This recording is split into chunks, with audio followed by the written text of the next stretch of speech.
Oleku is the first Afrobeats. That is something coming in from Iceprince. And a lot of people are quite agreeing with this person, while some other persons are really disputing the fact. We need to listen to him because he said this at a recent interview, and a lot of people are really excited to listen to that. Yeah, I mean, what we make right now is Afrobeats, right? And can I make my own claim? I like to say that this word Afrobeats with the S. Oleku was one of the first songs to be playlisted on BBC Radio. One of the first Afrobeats songs to be playlisted. And at the time, they didn't know what to call our music, and they couldn't call it Afrobeats. So we told them to put S behind it to make it Afrobeats. Because we Ricky Davis, Oleku is actually the first Afrobeats labeled record. because they had to label it on the radio station. You know, that's how I put the S. If not, tell me who came up with the S at the end. What can you make out of it? That is something I need in my comment section. New subgenres are really coming out from Africa to an extent. What is your own take about that? At that same interview, he also said he's one of the biggest rap artists in Nigeria, that these new age rappers, they cannot really contend with him. What do you think about that? I want you to listen to him also. Put me on a beat with any of It's these time to get so-called lyrical. rappers. Say we rap.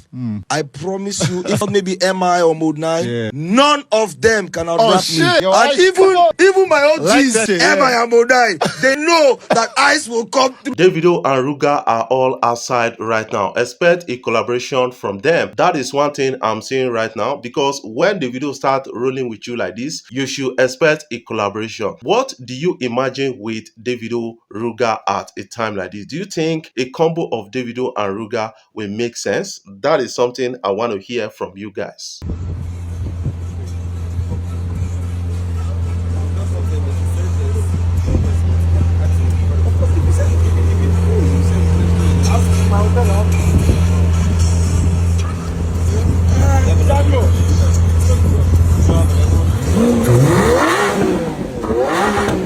To me, I think it's going to make over sense, because Rugas got a particular style of songs, and Davido is an OG in the industry, can put in his energy and his flavor to an extent, and just to make it an old wine. Recently, Barack Obama released the list of his favorite songs and the artists. 3 Nigerians actually made that list. Burna Boy made the list with On Top of the World, and Davido made the list with Unavailable, and Asake and Olamide, that is 4 Nigerians actually, made the list with Amapiano. I will tell you that another South African lady called Tyler actually made the list. That is to show you the dominance of Nigeria in the entertainment space in Africa to an extent. And a lot of people are trying to physically break it, but you cannot really break it, because it's something that is being ordained by God. All you have to do is to collaborate with Nigerians and get yourself up on that ladder. Celebrated South African artist Ngema died at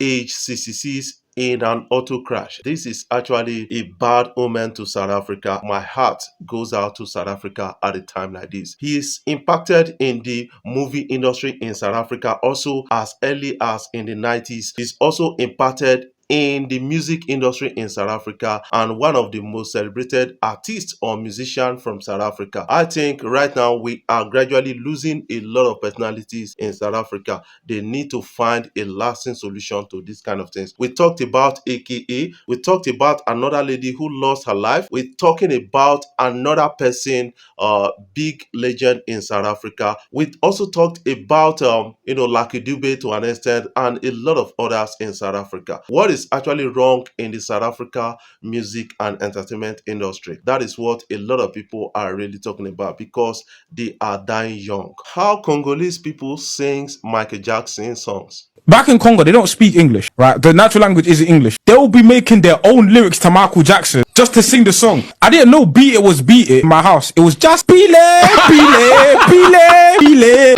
just Pile. That is what happened when you try to copy the Western world, throwing away your own culture in your music entertainment. We need to start infusing our own culture in our music so that we can package it and export it to the nooks and crannies of this world, because they need to feel our export and they need to feel our culture alongside our music. Is a collaboration on the line? 9, we have Ghana-Nigerian collaboration in the female sector of the music industry to an extent. Gyakie and Tems were seen together hanging out in Ghana. A lot of people are now expecting a collaboration already from them. What is your own take about this according to the video posted by Gyakie? Let's catch a glimpse. Only me and you, me and you, only me and you, only me. I want to talk about 10 African countries that produced the best music in 2022 to 2023. That is something interesting right now. Guess the country that is on number 1.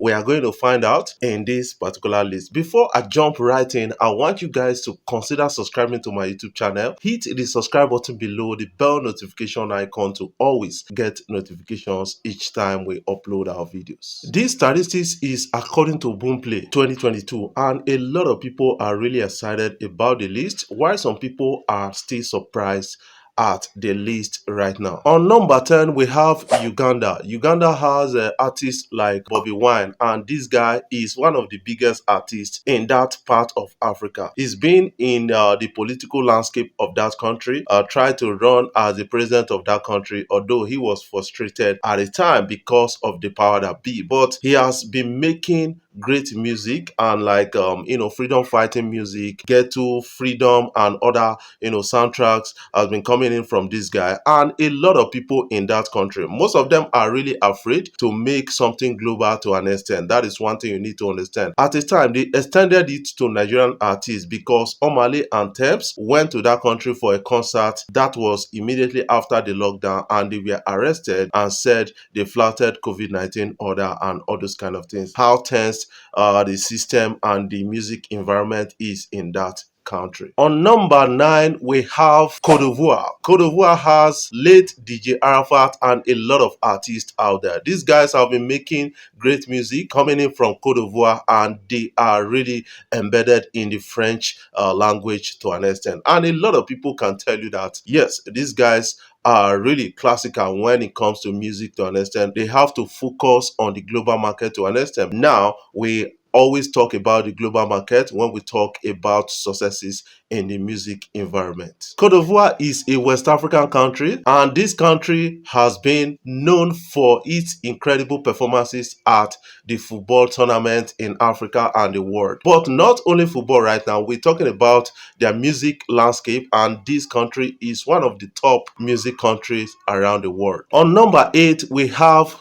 Senegal. Senegal has the likes of Youssou N'Dour, and we got a lot of artists coming in from Senegal. A lot of people will tell you that they don't have Afrobeat artists in Senegal, but I believe that they still got some Afrobeat artists in Senegal. These guys are not having a loud voice because of the culture in Senegal to an extent. Remember that Akon came from Senegal, and Akon became one of the biggest American artists at the time. And this guy has always identified his roots as Senegal. Senegal is one of the biggest music country in Africa. They have the richest artists in Africa.